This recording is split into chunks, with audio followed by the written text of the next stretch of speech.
Oke sobat, masuk lagi power monoblock. Gejalanya teman-teman bisa lihat MOSFET-nya sampai jebol dan sampai terbakar juga. Oke, ini power monoblock performa, power yang sangat legendaris, sudah berkecimpung lama di audio. Dan MOSFET ada juga yang sampai pecah.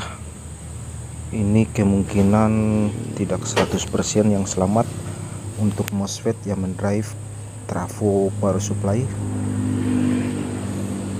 Ya, teman-teman bisa lihat sampai angus parah begini. Oke, sudah saya pastikan tidak ada yang selamat untuk MOSFET 12 buah yang mendrive trafo power supply. Ya, oke, berikutnya kita akan tes. Sebelum pasang MOSFET yang baru, kita tes dulu untuk pin-pin yang ada di PCB power ini. Oke, teman-teman bisa lihat, teman-teman juga bisa perhatikan sebelum memasang MOSFET, wajib kita mengukur dulu pin-pin yang ada di PCB. Untuk kaki-kaki MOSFET kita ukur satu persatu, tidak ada yang short. Oke, teman-teman bisa lihat ini tidak ada yang short ya. Ini saya jamin jika pasang MOSFET tidak akan bermasalah. Oke, ya sudah, maksudnya tidak terjadi short antara jalur kaki-kaki MOSFET. Oke, berikutnya kita akan ukur untuk MOSFET kelas D nya apakah ada yang short. Wajib ukur semua ya. Ya, MOSFET kelas D nya ada 12 buah. Oke, itu nilainya tinggi-tinggi semua.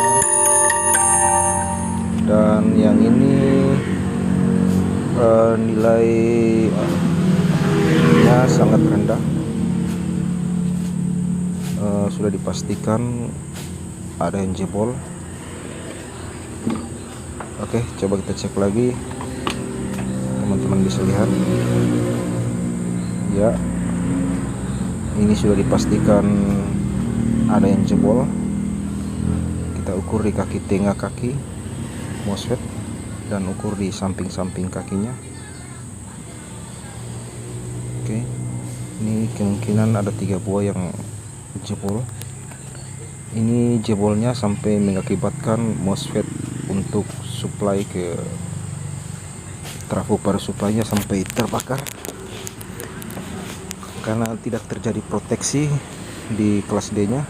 Mungkin kelas D nya tidak pakai untuk proteksinya, akhirnya sampai jebol di MOSFET untuk mendrive trafo power supply. Oke teman-teman, saya akan cabut dulu MOSFET yang tadi saya ukur jebol, yang di multimeternya terbaca hampir sangat rendah nilainya.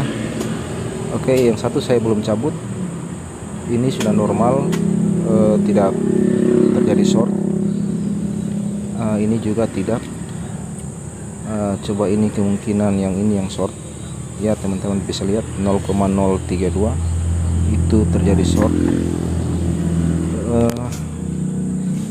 Oke, setelah dilakukan pengukuran yang tidak short tadi saya sudah pasang. Kita ukur kembali,